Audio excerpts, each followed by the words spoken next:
참 예수님, 오늘은 요한복음 24번째 시간입니다. 성부와 성자와 성령의 이름으로 아멘. 오늘 복음은 이제 예수님께서 죽은 라자로를 부활시키는 그런 이야기죠. 그래서 어떤 분들은 예수님의 부활과 구별하기 위해서 재생시킨다라는 말을 쓰는데, 재생이라는 말이 뭐 부활은 부활이죠. 돌아가셨다가 다시 살아나서 다시 이제 돌아가시기는 하지만 예수님께서 어떤 죽음과 생명에 대한 권한을 가지고 계신 하느님임을 드러내는 요한복음에 나오는 마지막 표징이 되죠. 요한복음은 이제 표징의 책이라고 하는데, 그 표징을 이해하지 못하면 요한복음 전체를 이해하지 못한다라는 말을 할 수가 있겠죠. 요한 스스로 가나의 혼인잔치부터 첫 번째 표징이었다. 그 다음에 그 왕궁 헤로데의 어떤 관리의 아들을 고쳐주시면서 이게 두 번째 표징이었다. 그리고 그 표징을 통해서 믿게 됐다. 근데 또 믿는 사람이 있는가 하면 안 믿게 되는 사람도 있죠. 그래서 오늘 복음 라자로를 부활시킨 거, 우리가 과거에 묶여있던 어렸을 때의 그 상처를 그 상처 속에서 헤매고 있었는데 결국에는 사랑받지 못했던 그런 상처로 헤매고 있다가 예수님께서 내가 너를 사랑한다. 이제 그 상처 속에서 나와라. 삼룡아, 요셉아, 나와라. 그럴 때 이렇게 탁 해방되는 어떤 묵상하다가 그런 어떤 체험들을 많이 하는 이제 그런 거지만, 우리는 이제 그런 묵상보다는 성경의 흐름에 맞추어서 이것이 이 요한복음에서 어떠한 의미가 있는지 그것을 좀 밝히려고 하는 거죠. 저는 이것을 계속 좀 찾고 싶었어요. 근데 이제 거의 찾은 느낌이에요. 저도 책을 써보지만 이제 책을 쓸 때는 누구나가 이 머리에 스케마라는 거를 가지고 써요. 무작정 그냥 앉아서 쓰는 게 아니라, 요한복음은 굉장히 이 요한이 거의 60년 동안 예수님의 생애에 대해서 묵상하고 뭐더라 이렇게 해가지고 한 거기 때문에 이 체계가 완전히 명확한데, 요한 복음이 어려운 것이 그 요한의 어떤 그 머릿속에 있는 그 체계, 스케마, 그 생각을 끄집어내지 못하기 때문에 도대체 이거 어디서 끊어야 도대체 해석이 되는 건지를 잘 모르는 거죠. 그러니까 이제 뒤로 갈수록 또 책을 쓰면서 처음에 생각했던 것과는 조금씩 또 내가 바뀌어가요. 그러면 요한복음도 점점 그 체계가 좀 명확해지는데, 어제가 아니라 그 전 시간에도 이제 그거는 5개로 했었지만, 지금은 제가 이제 4개로 이렇게 했어요. 그래서 여기 안에서 벗어나질 않아요. 그러니까 요한의 어떤 머릿속에는 처음에 그래, 예수님께서 어떤 것을 증언하셨어. 근데 우리들은 믿었는데 또 안 믿는 사람들도 있었어. 그러니까 그 안에서 굉장한 혼란이 있었지. 이것을 믿게 하시기 위해서 예수님께서는 그래, 맞아, 표징을 보여주셨지. 근데 표징 다음에는 항상 이런 표징까지 보여줬는데 너희들이 믿지 않니? 라고 하며, 그게 너희들이 사탄에게 속해 있다는 사탄의 자식이라는 증거야 라고 이렇게 말씀하시고, 또 다른, 그러니까 나는 양이다 이런 식으로 나가는 거죠. 그래서 오늘 복음도 라자로를 부활시키신 이야기지만, 이 체계에 맞게 우리가 이 성경을 볼 줄 알아야 과연 라자로를 부활시키신 이야기가 어떠한 의미를 담고 있는지를 알 수가 있는 거죠. 근데 요대로 아주 명확하게 가진 않아요, 처음에는. 그리고 뭐 증언과 몰이해가 한꺼번에 이렇게 묶여 있는가 하면 표징과 심판이 함께 묶여 있는 경우도 있고, 뭐 이런 식으로 이렇게 두 개로 나누어 볼 수도 있어요. 증언, 몰이해, 표징, 심판. 그러나 이런 체계를 벗어나지는 않는다 하는 것을 우리가 한번 잠깐 뭐 빠르게 이렇게 살펴본다면, 초기에는 몰이해가 별로 없어요. 왜냐하면 제자들이 이제 믿는 거니까. 그렇지만 그 안에서도 이렇게 있는 거죠. 일단은 머리글이 한처음에 하느님께서 이제 아드님을 은총과 진리를 통해서 우리를 하느님의 자녀로 새로 태어나게 하기 위해 세상에 파견하신 거죠. 그것을 증언하는 사람이 있었어요. 세례자 요한인 거죠. 하느님의 어린 양이다. 근데 여기에서 이제 증언이 나왔으니까 뭐가 나와야 돼요? 이해하지 못하는 거. 근데 이제 여기에서는 그 증언을 받아들이는 거 먼저 나와요. 여기에서 뭐 먼저 받아들인 사람 이야기를 해야 되잖아요. 그러니까 이 이해라는 게 이제 이분들은 이해를 했던 거죠. 근데 점점 이해를 못하는 사람들이 많아지면서 예수님이 돌아가셔야만 하는 이유가 되는 거죠.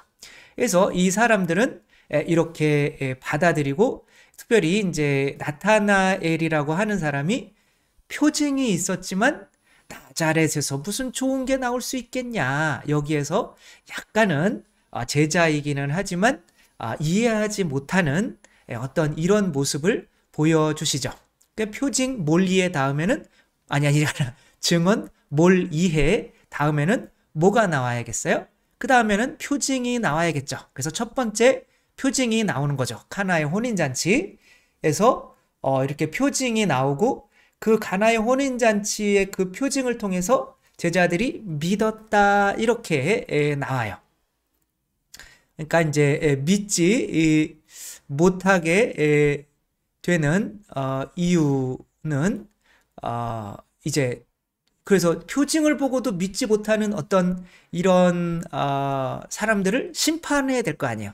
그러니까 여기서는 이 성전에서 니들이 탐욕 때문에, 돈 좋아하는 때문에 그러는 거 아니야. 그래서 예수님께서는 모든 사람의 마음을 아신다. 그래서 2장까지 이렇게 딱 끝나는 거예요. 그 다음에는 니고데모와 3장에서는 대화하는 내용을 통해서 니고데모가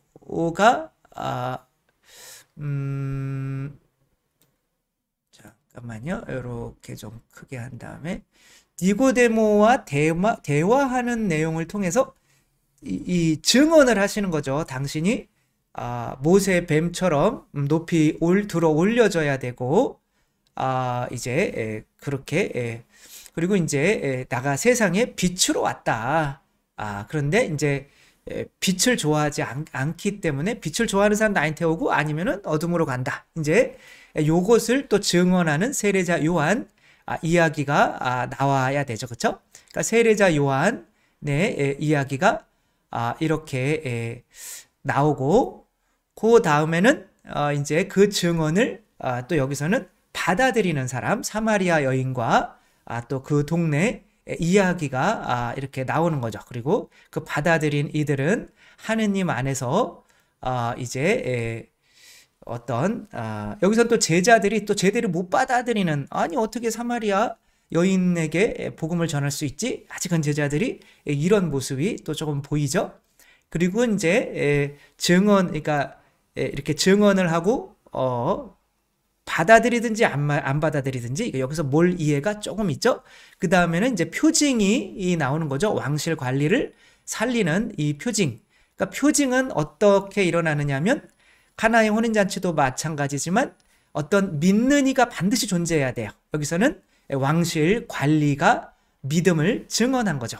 그러니까 믿는 이가 몇 시에 이제 그 집에 가면 아이가 나아 있을 것이다. 그런데 이거 긴가민가 한 거죠. 그렇지만 믿고 갔을 때 하인들이 와가지고 아드님이 치유되셨습니다. 막 그러니까 온 가족이 이제 이 표징으로 믿게 됐다 이런 거죠. 그러니까 증언을 통해서는 믿든지 안 믿든지 요게 막 갈려요. 그러나 표징을 통해서는 안 믿으면 이제 심판인 거예요. 더 이상 표징을 통해서 안 믿으면 그거는 자기 아집으로 안 믿는 거지. 뭐 표징을 계속 보여주시오. 뭐 이런 게 아닌 거죠. 근데 이제 여기서는 이제 또 다른 표징이 이렇게 나오는데 표징이 이어지는 거예요. 이거는 이런 표징, 베짜타 목가에서 병을 고쳤는데 여기에서 이제는 안 믿는 이들이 등장하는 거죠. 그래서 안식일에 병을 고쳤다고 해서 그러니까 여기에서는 앞에 어떤 증언과 어떤 몰이해가 여기서는 좀 빠졌다고 볼 수가 있죠. 그런데 여기서 집중해서 이야기하고 싶은 거는 표징이 있는데도 못 믿는 거는 자기 영광을 추구하기 때문이다 라고 이렇게 말씀을 하시죠. 그러면 이제 심판 이야기를 하는 거예요. 나는 듣는 대로 심판을 따릅니다. 그래서 내 심판은 올바르다. 그러니까 표징 뒤에 항상 따라오는 게 심판이에요.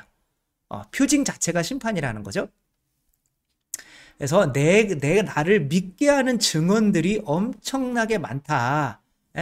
근데 그 증언들을 너희가 믿지 않는다. 그러면 내 표징이라도 봐야 되지 않냐. 그럼 표징을 보면 믿게 될 거 아니냐? 그러니까 네가 표징을 보면서도 믿지 않는 이유는 하느님의 일을 보면서도 믿지 않는 이유는 그러니까 표징은 누군가가 성모 마리아가 이렇게 믿었어요.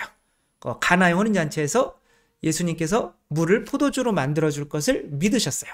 그러니까 예수님께서 아직 이거를 할 때가 아닌데 그러면 당신 자신을 죽이시는 거예요. 그러니까 표징은 믿는 일을 통해서 예수님이 십자가에 죽으셔서 십자가에서 흘리시는 피가 곧 성령이고 영광인 거예요. 그 영광이 바로 기적을 일으키는 힘인 거죠.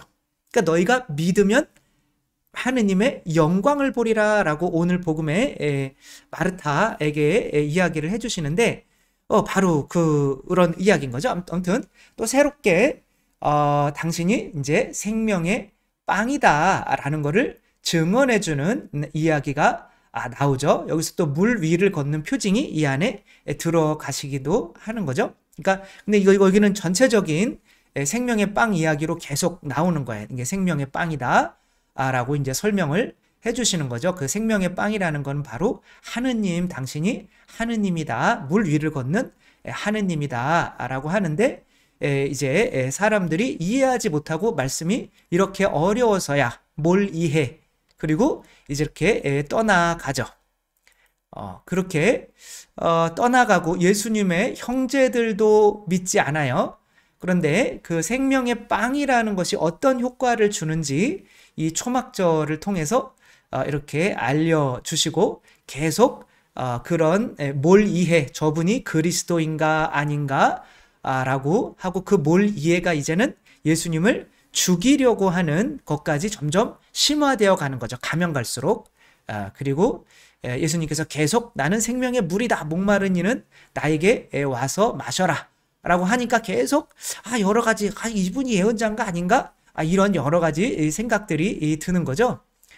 가늠하다 잡힌 여자를 통해서 생명의 빵이라는 거는 바로 그 생명의 빵을 통해서 물론 예수님께서 이제 흙에 글을 쓰시는 거는 어떤 당신이 흙 속으로 어떤 죽음을 흙에서 났으니 흙으로 돌아가는 어떤 그런 의미를 상징할 수도 있겠죠. 어쨌거나 그 생명의 빵이 우리가 가늠한 여인처럼 죄에서 떨어진 우리들을 그 양심의 가책과 심판을 이기게 할 수 있는 바로 그 생명이다. 그리고 그것을 따르는 게 이제 빛이다라고 하는 거죠. 다시 그 예수님의 신원, 예수님이 이제 다시 증언을 하는 거죠. 예수님이 누구이신지. 당신은 그러면 누구요? 그러니까 내가 몇 번이나 얘기하지 않았냐. 그래서 나는 아브라함의 자손이고 내가 이제 거의 나는 빛이다 라고 하는 게 내가 죄를 용서하는 거는 하느님밖에 할 수 없잖아요. 그러니까 내가 생명의 빵인데 내가 생명의 빵을 먹으면 내가 하느님이기 때문에 너희 죄가 없어지고 나의 의로움을 입게 되는 거야. 뭐 이런 설명을 하고 있는 건데 당신이 무슨 인간이 하느님이요? 라고 하는 거죠. 우리도 하느님을 아버지라고 하는데 그냥 아버지라고 하는 거지 뭘 내가 하느님이 된다고 하냐. 그러니까 근데 너희는 왜 내 이야기를 깨닫지 못하니? 인 거예요. 내가 이런 표징들을 보여주는데도 믿지 못하는 거는 이제 말을 통해서 증언을 통해서 그거는 진리이죠. 진리를 통해서 믿지 못하는 건 이해하겠다 이거야. 그러나 표징, 은총까지도 너희에게 들어갔는데 그 은총도 거부하게 되면 더 이상 희망이 없다는 거죠. 그러니까 진리, 가르쳐줌 진리. 그러나 예수님의 십자가의 죽음, 그 은총까지 왔는데도 그 표징을 보고서도, 그러니까 마지막 표징은 예수님의 십자가의 죽음과 부활이 되겠죠. 그래서 예수님께서는 이제 마귀 들렸다, 뭐 이렇게 죽여야 한다, 뭐 이렇게 하니까 뭐 예수님께서는 계속 54절 보면 내가 나 자신을 영광스럽게 한다면 나의 영광은 아무것도 아니다. 그런데 이제 뭐 나는 아브라함이 태어나기 전부터 있었다. 이렇게 이야기를 하시고 이제 그들에게 이제 지금까지는 또 어떻게 보면 몰이해와 이제 거부가 이제 합쳐지는 거죠. 거의. 그러니까 아무튼 이제 점점 몰이해가 아니라 점점 이제 표징의 크기가 커지면 커질수록 이 사람들이 점점 아집이 커지고 그러면 이해하지 못하겠다라고 하는 게 아니라 나를 우습게 보네. 내 자신이 들통나겠네. 저거 죽여야겠네. 그래서 예수님이 나중에 돌아가셔야만 하는 그런 원인을 말해 주는 거죠. 이 태어나면서부터 이제 이 눈먼 사람을 고치죠. 그러니까 눈먼 사람을 뭐 고쳤더니 저 사람은 마귀니까 마귀한테는 고쳐진 거다. 그랬더니 하느님에게서 온 사람이 아니면은 어떻게 고칠 수 있냐? 라고 했더니 이제 뭐 나는 세상을 심판하러 왔다. 이 심판 얘기가 계속 나오죠. 표징 다음에 항상 심판. 보지 못하는 이들은 보고 보는 이들은 눈먼 자가 되게 하려는 것이다. 예수님과 함께 있던 몇몇 바리사이가 이 말씀을 듣고 그러면 우리도 눈먼 자라는 말은 아니겠지요? 라고 이렇게 조심스럽게 물어보지만 예수님은 너희가 눈먼 사람이면 오히려 죄가 없을 것이다. 그러나 지금 너희가 우리는 잘 본다고 하니 너희의 죄는 그대로 남아있다. 그러니까 표징을 보면서도 믿지 못하면 이제 더 이상 희망이 없다는 거죠. 자, 10장에는 이제 이쯤에 오면 명확해져요. 이게 증언, 몰이해, 표징. 그러니까 이렇게 앞에서 이렇게 해오다가 그래 내가 이렇게 약간 그 체계가 조금 요한도 잡혀진 것 같아요. 제가 뭐 명확히 알 수는 없지만 이 요한복음의 내용을 보면 요 지금 10장, 11장, 12장까지가 이게 가장 명확해져요. 그래서 한번 보면 이제는 나는 목자다. 그래가지고 이제 나는 착한 목자인데 착한 목자는 목숨을 내놓는다. 그랬더니 당신은 마귀 들렸어. 뭘 이해? 이제 받아들이지 않는 거죠. 무엇 때문에 그 사람의 말을 듣소? 그리고 예수님, 이 유다인들이 예수님을 이제 배척하게 되죠.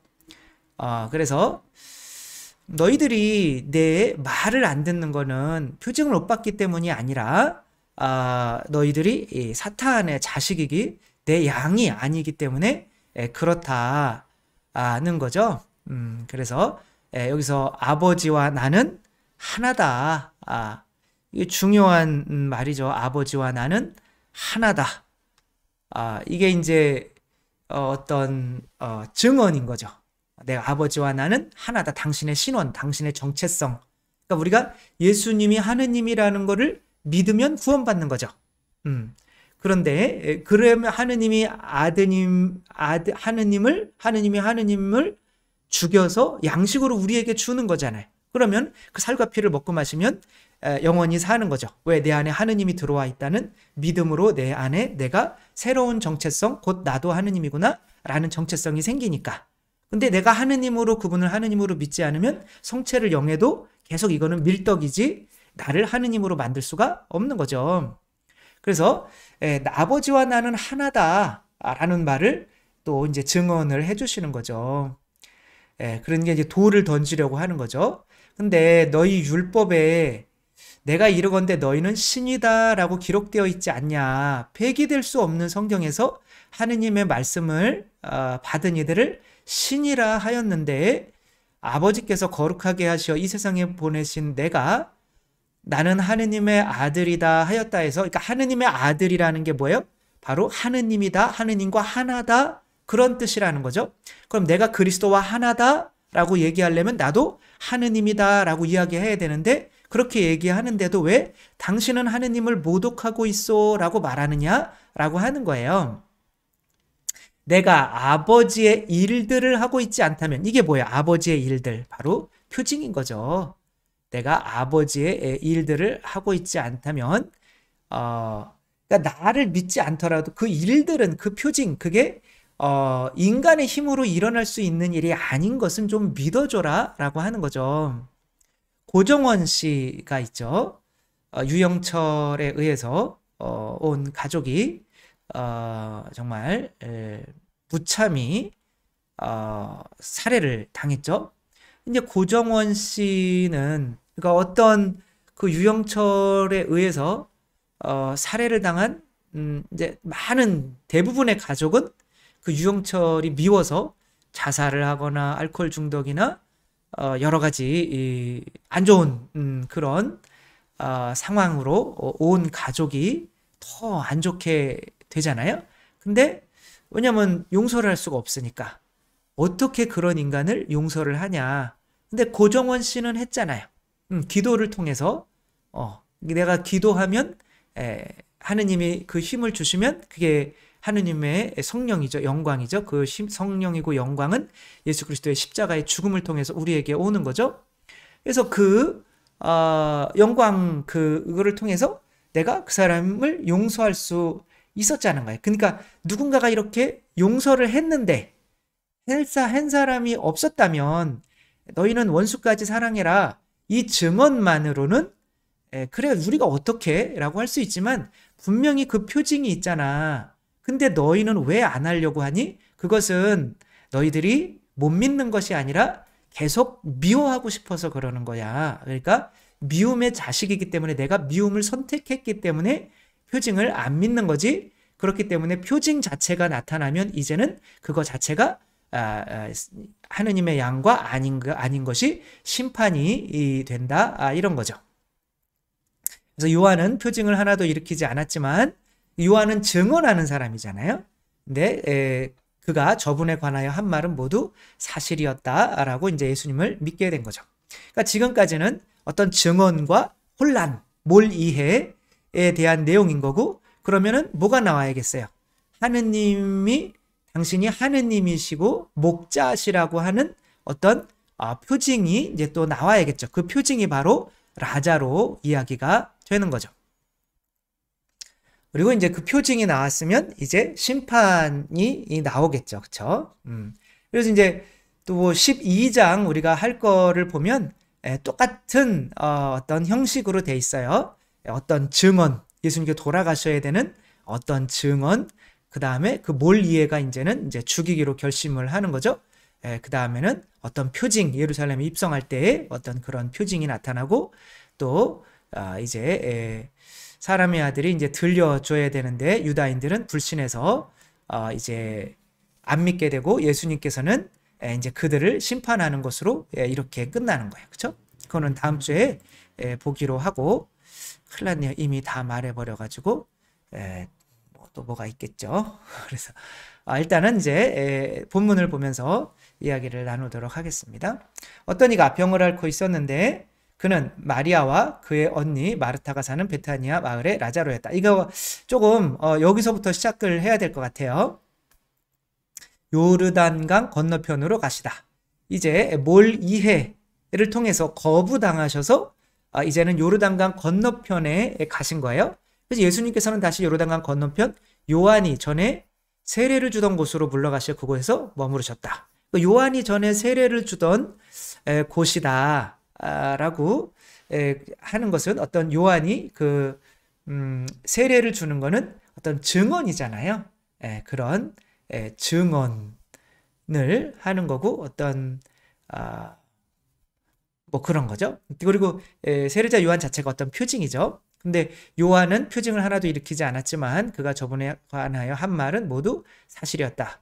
그래서 그쪽에 지금 12사도와 함께 있는 거죠. 그러니까 거기에서 넘어오면 어떤 동네가 있냐면 예리고라고 하는 동네가 있어요. 이 구약에 여호수아라고 하는 사람이 있었는데 이스라엘 백성을 데리고 그 요르단강을 요한이 세례를 주던 그곳을 건너서 예리고를 7바퀴 돌고 이렇게 예리고 성을 함락시켰단 말이에요.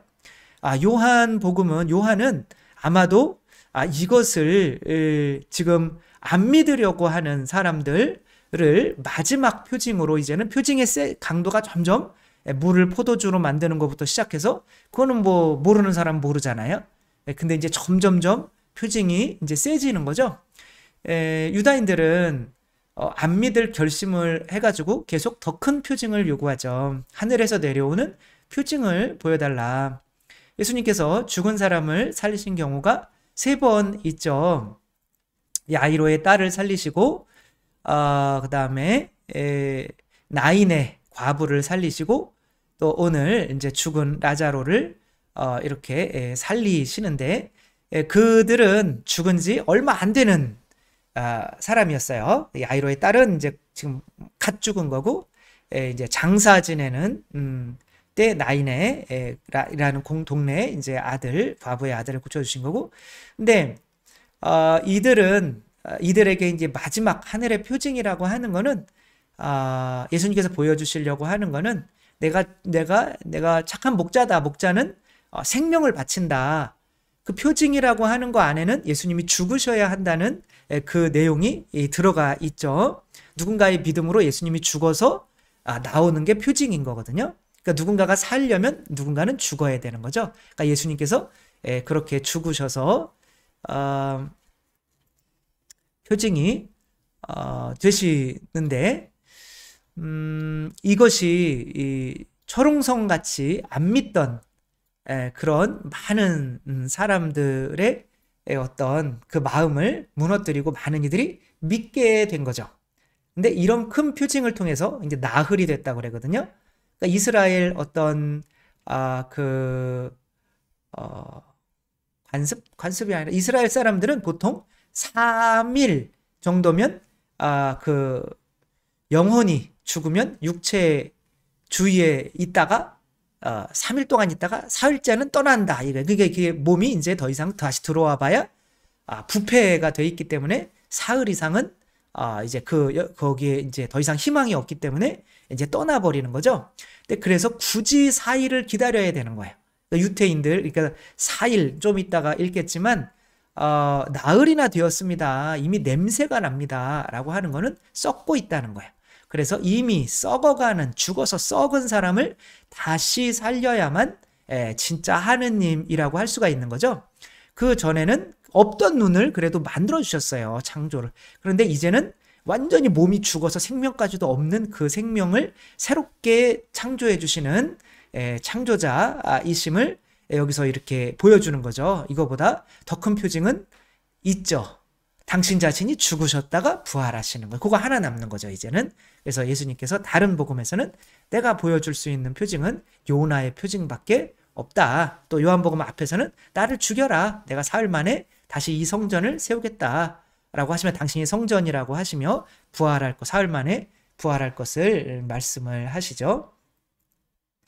이것이 바로 이제 12사도, 12지파를 데리고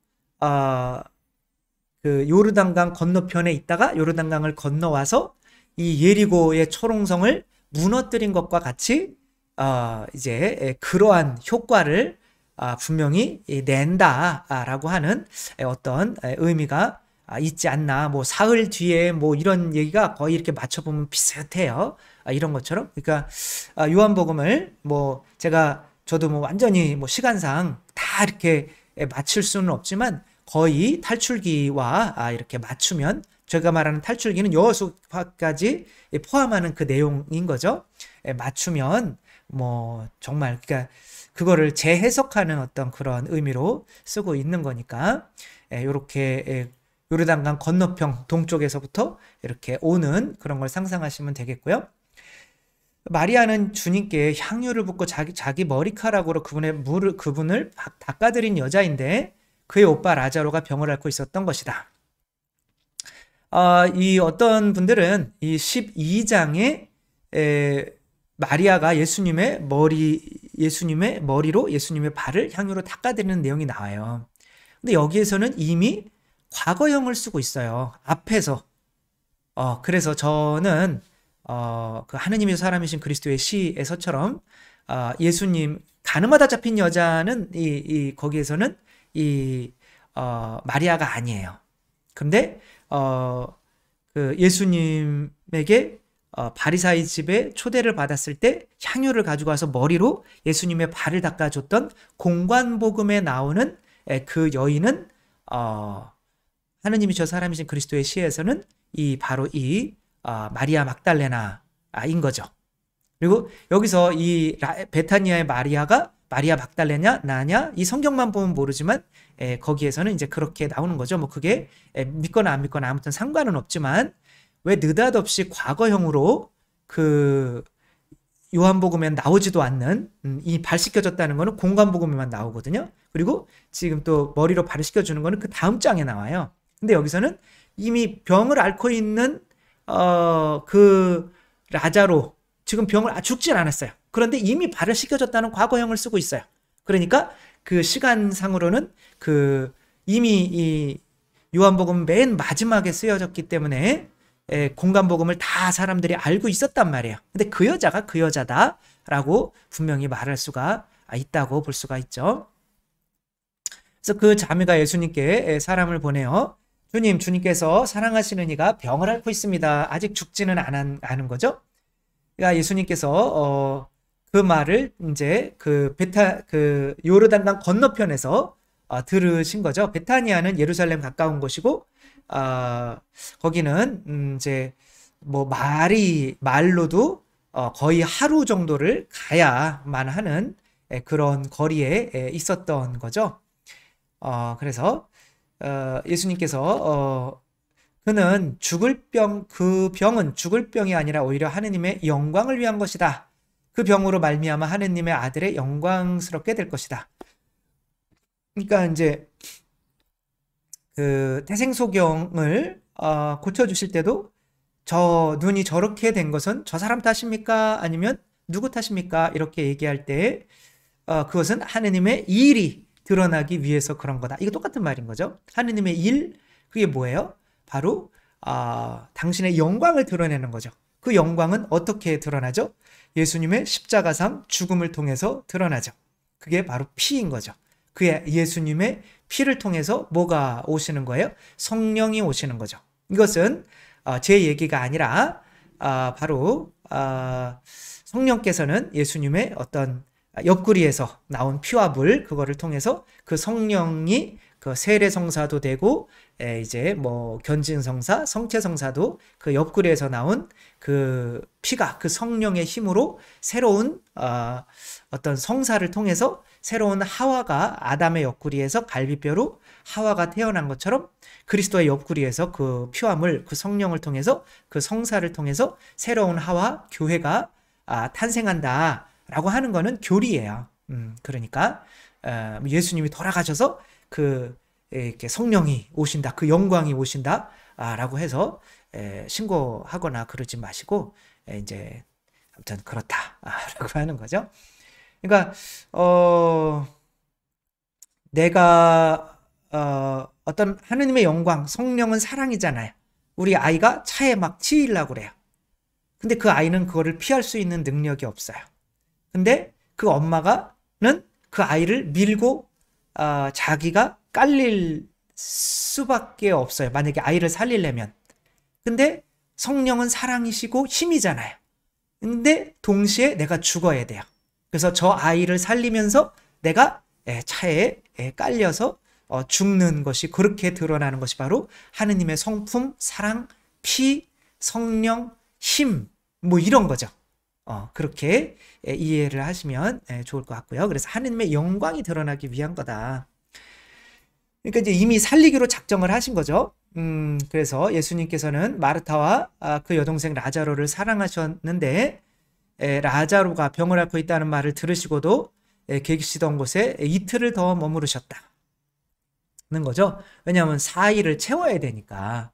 그래서 그때는 죽지 않으셨으니까 아마 이제 이 사람이 거기 갔다가 돌아왔을 때, 하인이 하루 동안 돌아왔을 때 이제 죽었을 것 같아요. 그러면 이틀을 더 머무르셨잖아요. 그러니까 3일이 된 거죠. 그럼 3일째 되는 날 떠나시면 거의 하루 걸리니까 사흘째 되는 날 이렇게 도착을 하시는 것 같아요. 그러니까 예수님의 머릿속에는 완전히 죽기를 바라신 거죠. 그리고 그것을 통해서 표징이 일어나야 되는데, 그러려면 누군가의 믿음이 필요한 거죠.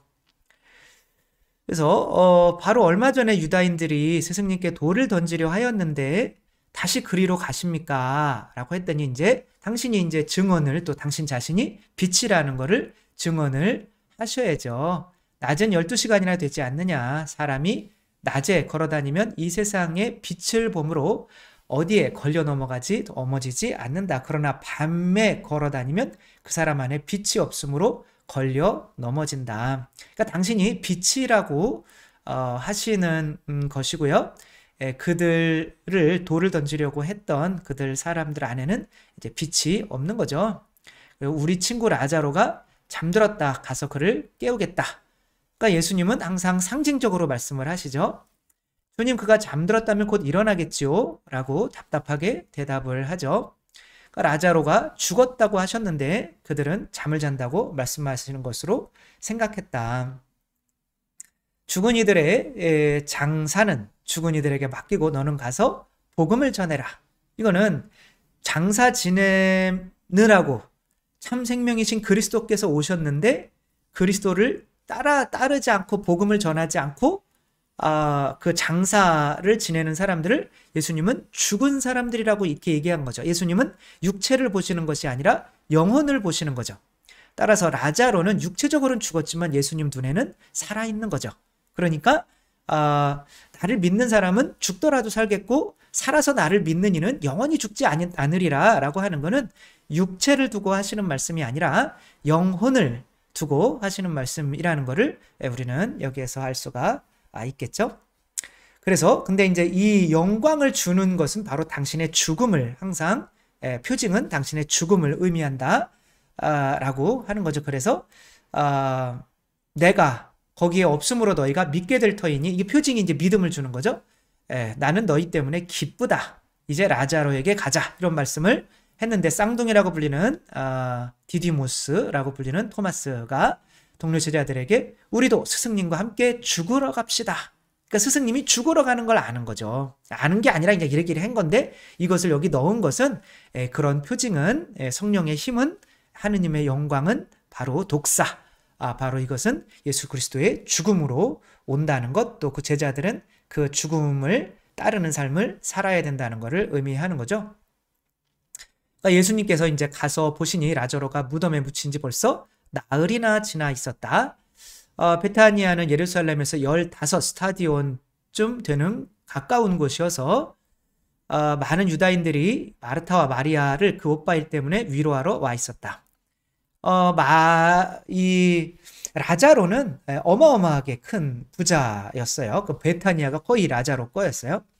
근데 이제 테오필루스의 아들이었고, 이제 테오필루스가 이제 유다인 이제 엄마 아내와 결혼했는데, 그 하느님의 사람이신 그리스도의 시에 따르면 이 마리아 막달레나가 요것이 아주 어렸을 때부터 그렇게 돼가지고 그분한테 그러면 안 되겠죠. 성녀신데 그래가지고 이제 사고를 치셔서 이제 화병으로 어머니는 돌아가시고 이제 아버지도 몇 년 전에 돌아가시고 그 유산을 이제 라자로가 받은 건데, 라자로가 예수님의 친구였기 때문에 예수님께서 뭐 그래서 그런 건 아니지만 마리아 막달레나를 이제 회개를 이렇게 시키시고 이렇게 돌려주셔서 지금 이런 상황이 되어 있는 거죠.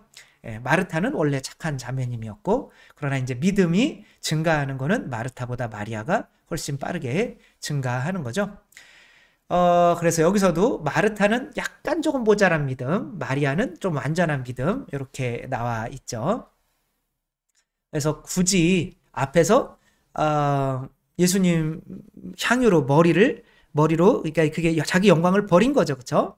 그렇게 예수님의 발을 씻겨드린 여자가 마리아다라고 미리 말을 해놓은 것은, 이제 마리아의 믿음 때문에 사실은 표징이 일어난다라는 것을 말해주고 싶은 거죠.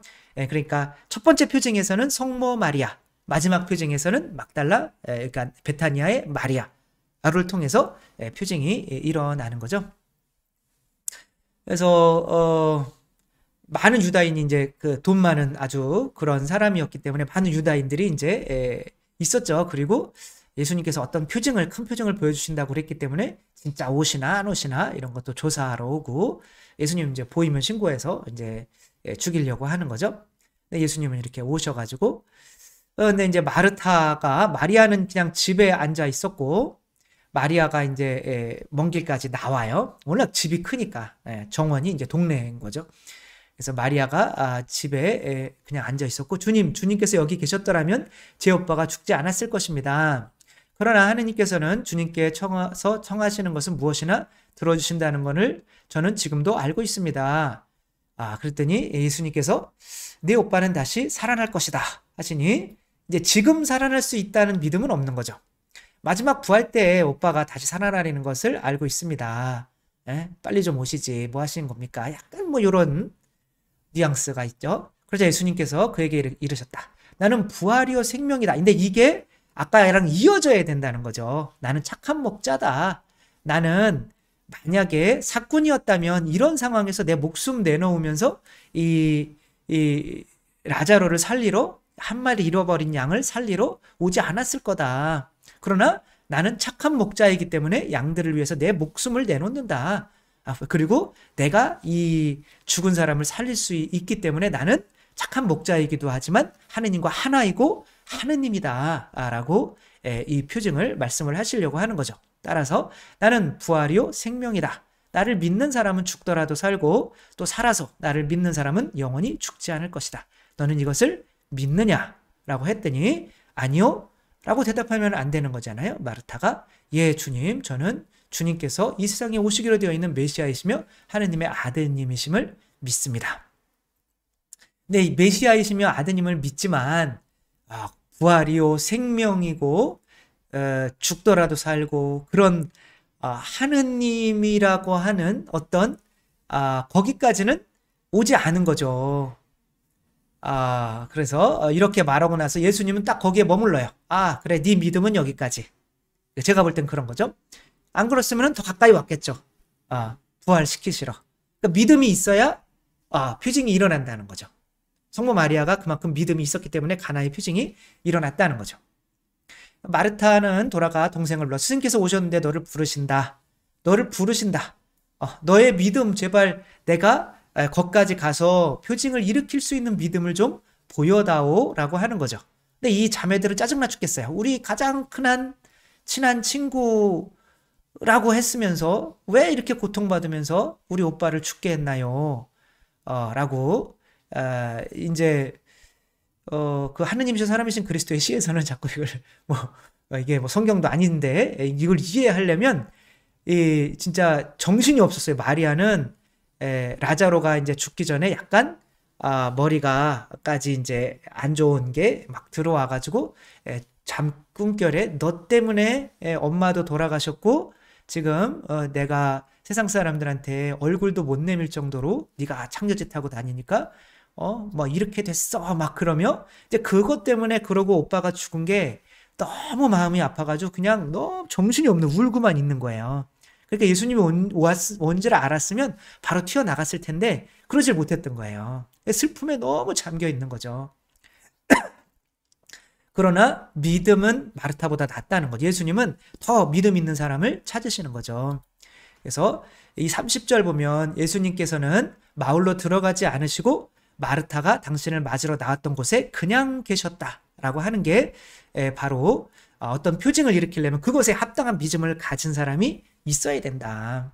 자식을 낳으려면 내가 자식들 천재는 그냥 어떤 선천적인 것이 아니라 후천적으로 천재가 될 수 있다라는 것을 증명하기 위해서 무슨 어떤 무슨 폴가라는 아저씨가 이제 내가 나랑 자식 낳아서 이거를 실험해볼 아내를 좀 찾습니다라고 신문에 냈어요. 하여튼 다 이런 미친 인간이 다 있나? 애들을 무슨 뭐 그걸 이용하려고 그러냐? 막 그렇게 실험도구냐? 그런데 이제 한 자매가 그것에 그럼 한번 해봅시다. 그래서 딸 셋을 낳아가지고 정말 그 셋을 체스 세계 챔피언으로 다 만들었죠. 이제 그런 것처럼 누군가가 어떤 표징을 일으키고 싶은데 믿음은 있는데 그것을 받아주는 이가 있으면 없으면 예수님이 처음에 있었고 그 다음에 그걸 받아줬던 이가 누구예요? 세례자 요한인 거죠. 에덴 동산에서는 세례자 요한이 바로 하와인 거죠. 예수님께서 아담이고 그래서 아담과 하와가 서로 협조해서 뭐를 하는 거예요? 그 동물에게 이름을 지어주는 거죠. 네 발로 기어다니는 애기한테 너는 동물이 아니라 바로 우리처럼 인간이야 라고 하는 그 믿음을 넣어줄 수가 있는 거지. 이게 새로운 창조를 하게 되는 거죠. 이 협조자를 찾으시는 거예요. 그래서 그곳에 그냥 계셨다라고 하는 게 이해하기가 어려운데 이것은 표징을 일으키기 위해서는 딱 거기까지 믿음밖에 갈 수가 없다는 거. 왜냐하면 그렇게 막 가버리면 그거는 폭행인 거예요. 그러니까 이제 예정설이랑은 완전히 다른 거죠. 하느님은 인간의 자유이지 그 믿음 이상으로 오시지가 않는 거죠. 안 그러면 보쌈에 가거나 막 결혼하려고 폭행을 쓰는 거죠. 그렇게 인간관계를 하시지는 않으신다는 거. 인간을 존중하신다는 거죠. 그래서 마리아가 급히 일어나는 것을 보고 유다인들도 이거 뭐 예수님이 왔나 그리고 쫓아 나간 거죠. 그러니까 무덤에 가서 울려는 줄 알았던 것이다. 아니구나. 그래서 무덤에 가서 울려고 그래나? 뭐 이렇게 마리아가 이제 예수님 온 곳으로 가서 주님께서 여기 계셨더라면 제 오빠가 죽지 않았을 것입니다. 이렇게 말하잖아요. 그렇죠? 근데 조금 달라요. 여기서 중요한 게 뭐냐면은 그가 발 앞에 엎드려 이 말을 추가시켰어요. 살짝. 그러니까 자기 오빠도 살려주지 못하는 예수님이지만 예수님은 여전히 하느님이신 거예요. 여전히 자기가 머리를 숙여서 자기 머리 이 카락으로 예수님의 발을 씻겨주셨던 여전히 그분은 하느님이신 거예요. 근데 마르타는 여기에서 주님께서 여기서 똑같은 말이지만 그분 앞에 엎드렸다는 얘기는 없어요. 그러니까 이 마리아의 믿음이 더 크다라고 하는 것을 이렇게 표현하고 있는 거죠. 마리아도 울고 또 그와 함께 온 유다인도 우는 것을 보신 예수님께서는 마음이 북받치고 살아내셨다. 그러니까 그 믿음을 통해서 감동하는 거죠. 그리고 어디 묻었느냐 하면서 이렇게 이제 더 들어가시는 거죠. 그 전에 마르타한테는 물어보지도 않아요.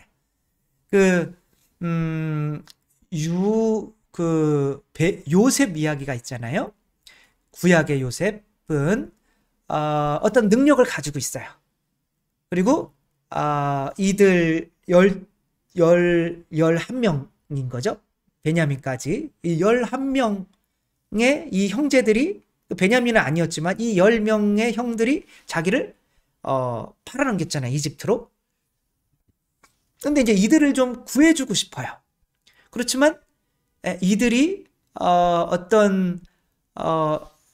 당신을 요셉을 감동시키지 않는 한에서 구해주면 자기들이 잘나서 당연히 그 은혜를 받아도 되는 사람인 줄 알아서 그리고 오히려 교만해져요. 그래서 합당하지 않은 사람에게 은혜를 주면 오히려 그 사람의 영혼에 안 좋아요. 그래서 요셉은 계속 그들을 괴롭혀요. 갔다 와라, 뭐 너 베냐민 데려와라. 이번엔 베냐민을 가뒀어요. 그때 유다가 와서 뭐라고 그러냐면 지금 베냐민을 안 데리고 가면 아버지가 요셉도 잃으셨는데 라헬의 두 아들밖에 없었잖아요. 요셉도 잃었는데 이제 베냐민까지 잃으면 아버지는 돌아가신다. 내가 이 베냐민 대신 감옥에 갇히겠다. 대신 죽겠다. 라고 하는 거죠. 그렇게 할 때 가슴이 북받쳤다고 그러는 거죠. 그래서 눈물을 흘리면서 부둥켜 안으면서 내가 바로 요셉입니다 라고 하면서 그만큼 한 발짝 더 가까이 가게 되는 거죠. 예수님도 죽으시는 거지만 믿음은 그거를 믿는 사람도 동시에 죽는 거죠. 그렇게 완전히 죽으실 줄 알았던 마리아와 또 함께 온 유다인들 우는 것을 이렇게 봐서 여기서 마음이 북받쳤다는 거는 뭐 라자로가 죽어서 북받친 게 아니에요. 그죠? 어차피 지금 살릴 결정을 하셨는데 그런 어떤 이들의 믿음을 보고 이렇게 북받친 거죠. 이렇게까지나 나를 믿어주는구나. 그러면 내가 살려야지. 어디야? 뭐 이런 거죠. 그래서 주님 와서 보십시오 라고 이제 예수님이 눈물을 흘리시죠.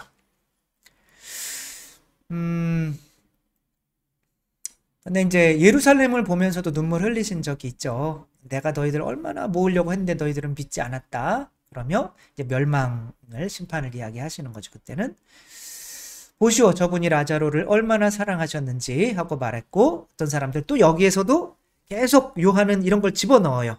믿어야 되나 말아야 되나. 눈먼 사람의 눈을 뜨게 해주신 저분이 이 사람을 죽지 않게 해주실 수는 없었는가. 그러니까 이제 요것은 9장에 눈머니의 눈을 뜨게 해주신 그 사건과 눈을 뜨게 해주신 거죠. 그렇죠? 없는 눈을 뜨게 해준 거 같은 표징의 어떤 그런 건데 한 단계 더 업그레이드된 표징이라는 거죠. 그래서 예수님께서 마음이 북받치셔서 무덤에 가셔서 동굴인데 여기서 항상 동굴은 죽음을 상징하죠. 돌을 치워라 하시니 누이가 또 나서서 주님 죽은 지 나흘이나 되어 벌써 냄새가 납니다 라고 이렇게 말을 하죠. 썩고 있는 거죠. 내가 믿으면 하느님의 영광을 보이라고 내가 말하지 않았느냐. 왜 나서서 또 이런 혼을 나냐 이건 거죠. 저도 맨날 그러기는 하는데 왜 사람들이 돌을 치웠어요. 예수님께서 이제 아버지와 나는 하나다 라는 걸 보여주셔야 되잖아요. 그 표징, 그 증언을 부정하는 사람들, 이제 표징, 그 다음에 이제 이걸 안 믿는 사람들 심판이 나오겠죠. 그렇죠? 아버지 제 말씀을 들어주셨으니 아버지께 감사드립니다. 제 말씀을 들어주신다는 것을 언제나 알고 있습니다. 왜 아버지와 나는 하나니까. 그리고 그것은 이 군중이 아버지를 보냈다는 것을 믿게 하기 위한 겁니다. 그래서 라자로야 이리 나와라 라고 했더니 그가 죽었던 이가 손과 발은 천으로 감기고 얼굴은 수건으로 감긴 채 나왔다. 이제 뭐 유다인들의 풍습이죠. 그래서 얼굴은 이제 뭐 수다리온이라고 하는데 맞나 모르겠네. 이렇게 예수님에도 얼굴이 이제 그거는 그대로 놓여 있었고 이제 그 감긴 천 그거는 이제 라틴어로는 신도네라고 하죠. 그거 그 토리노에 있는 이제 그 예수님 천 얼굴을 가렸던 것은 어디 있더라? 그게 이제 거기 피가 이렇게 묻어 있는데 그것도 다 있어요. 그 유럽에 스페인인가 어디에 있는데 아무튼 예수님이 그를 풀어주어 걸어가게 하여라 라고 하는데 여기에서 이렇게 약간은 예수님께서 다시 그런 모습이 되시고 또 라자로가 그렇게 되었었는데 부활하는 어떤 이런 형상을 우리가 상상해 볼 수가 있겠죠. 엘리야가 사렙다라고 하는 마을에 가셔서 거기서 과부의 아들을 살리실 때 어떻게 해요? 이제 과부의 아들이 죽어 있는데 엘리야가 그 위에 이렇게 눕죠. 자기도 죽은 것처럼 얼굴을 맞대고 그렇게 3번 이렇게 하죠. 그렇게 하니까 아이가 살아나는 거죠. 이것은 바로 엘리야의 죽음을 통해서 그 아들이 살아나는 어떤 이런 것을 의미하는 거죠. 자, 표징이 일어났어요. 이제는 뭐가 일어나야 돼요? 심판이 있어야겠죠. 그렇죠? 자, 이들의 반응은 어떻게 되는지. 자, 여기서는 이제 이 표징을 통해서 믿는 이들이 있고 이제 안 믿는 이들이 생기는 거죠. 근데 이 표징을 보고도 안 믿는 이들은 이제 믿지 못해서가 아니라 믿기를 원치 않는 내가 사탄의 자녀로부터 탈출하기를 원치 않는 사람이라는 게 증명이 되는 거죠. 저 사람이 저렇게 많은 표징을 일으키고 있으니 우리가 어떻게 하면 좋겠소. 저자를 그대로 내버려두면 그를 믿을 것이고 또 로마인들이 와서 우리의 이 거룩한 것과 우리 민족을 짓밟고 말 것이요. 핑계도 좋죠. 그때 대사제인 카야파가 말했죠. 카야파는 이제 안나라고 하는 오랫동안 대사제를 해왔던 이의 사위예요. 근데 이제 그 안나 뭐 대사제들이라고 할 때는 그 안나와 가야파까지 포함하는 이제 그런 거죠. 이제 은퇴를 하긴 했지만 그 영향력은 여전히 있었던 거죠. 여러분은 아무것도 모르는군요. 온 민족이 멸망하는 것보다 한 사람이 백성을 위하여 죽는 것이 여러분에게 더 낫다는 사실을 여러분은 헤아리지 못하고 있어. 그러니까 이제 이것은 가야파 생각으로 한 것이 아니라 대사제로서 예언을 한 셈이다. 그러니까 요한은 비록 하느님을 안 믿는, 제대로 안 믿는 사람일지라도 어떤 하느님께서 세워주신 어떤 그런 공동체의 수장이면 그 수장이 길을 잃지 않도록 그 수장에게 어떤 진리를 부어주신다는 것을 믿고 있는 거죠. 그래서 예수님께서 온 민족을 위하여 돌아가시라는 것과 이 민족만이 아니라 흩어져 있는 하느님의 자녀들을 하나로 모으려고 돌아가시리라는 것이다. 이렇게 하여 그들은 그날 예수님을 죽이기로 결의하였다. 이게 심판인 거죠. 그렇죠? 예수님께서 더 이상 유다인들 가운데로 드러나지 않으시고 그곳을 떠나 광야에 가까운 고장에 에프라임이라는 고을에 가시어 제자들과 함께 그곳에 머무르셨다. 이제 에프라임이라고 하는 그러니까 이제 부족이 생긴 거는 요셉의 두 아들 므낫세와 에프라임이었죠. 그렇죠? 근데 이제 므낫세가 첫 번째 아들이었고 에프라임이 두 번째 아들인데 요셉이 이렇게 강복을 줄 때 아니구나 야곱이 이 강복을 이제 죽으면서 줄 때 이렇게 줘야 되는데 이렇게 오른손으로 주는 게 이제 원래 므낫세한테 가야 되는데 에프라임에게 간 거죠. 그러니까 첫 번째 아들은 이스라엘, 두 번째 아들 에프라임은 교회를 상징할 수밖에 없겠죠. 그렇죠?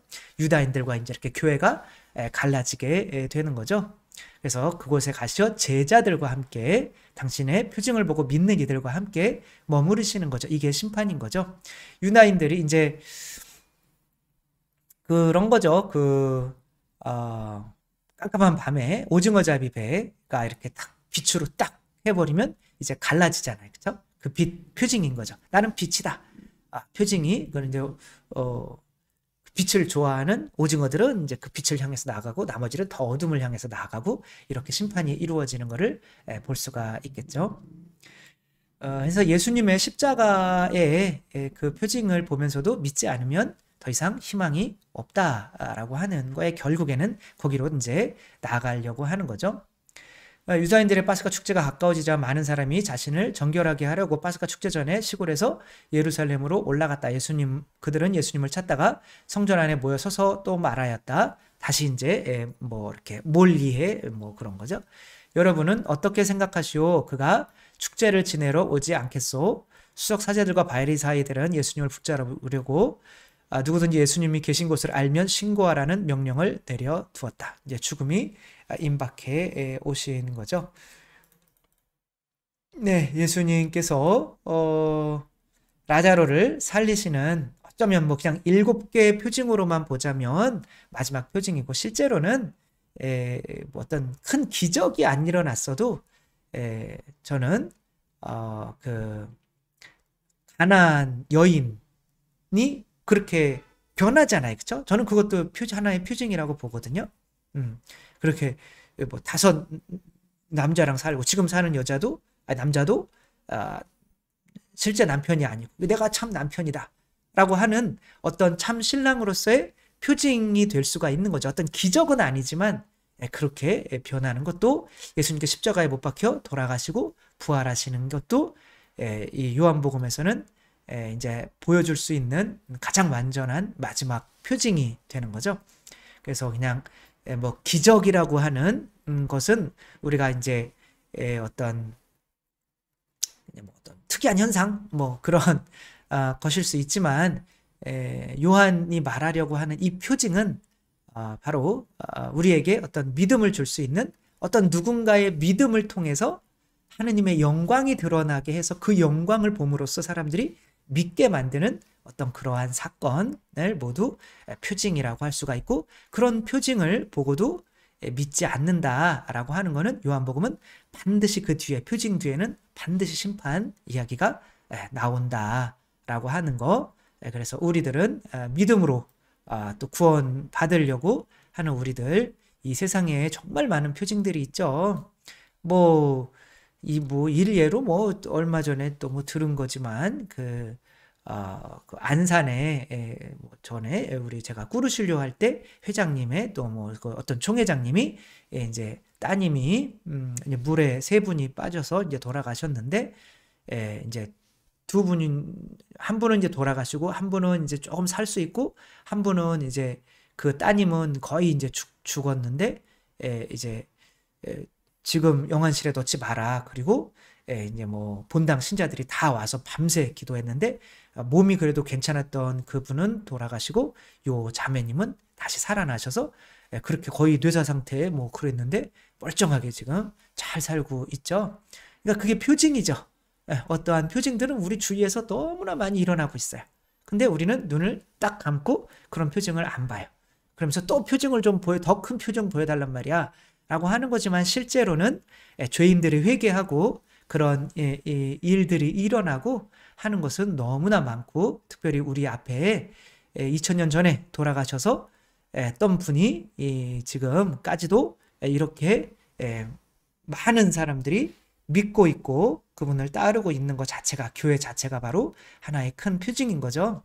이런 것을 보고도 믿지 않는다면 그것은 표징이 없어서 못 믿는 것이 아니라 하느님의 이 양이 아니기 때문에 하느님의 자녀로 태어날 마음이 없기 때문에 그러는 거죠. 하느님 자녀로 태어나려면 첫 번째 시작해야 되는 게 뭐다? 솔직해지는 거다.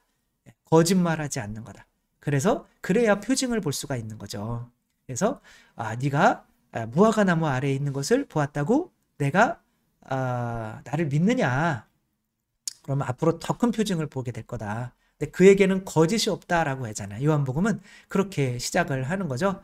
우리 영성은 바로 거짓이 없는 사람들은 이제 조금씩 표징을 보게 된다. 그래서 내가 어둠의 자식이 아니라 하느님의 자식으로 새로 오려면 내 안에서 절대로 거짓이라는 게 나오지 않을 결심을 하는 것이 거짓의 아버지인 사탄의 자녀로부터 하느님의 자녀로 태어나려고 하는 결심을 의미한다는 거 생각하며 우리 모두 또 하느님의 표징을 볼 수 있는 사람이 되고 또한 우리 또한 또 누군가에게 믿음을 주기 위해서 또 표징을 또 세상에 불러오는 하느님의 영광을 드러내는 또 우리가 될 수 있었으면 좋겠습니다. 주님께서 여러분과 함께 전능하신 천주 성부와 성자와 성령께서는 여기 모인 모든 이에게 축복을 내리시어 길이 머물게 하소서. 주님과 함께 가서 복음을 전합시다. 하느님 감사합니다. 성부와 성자와 성령의 이름으로 아멘. 감사합니다. 사랑합니다.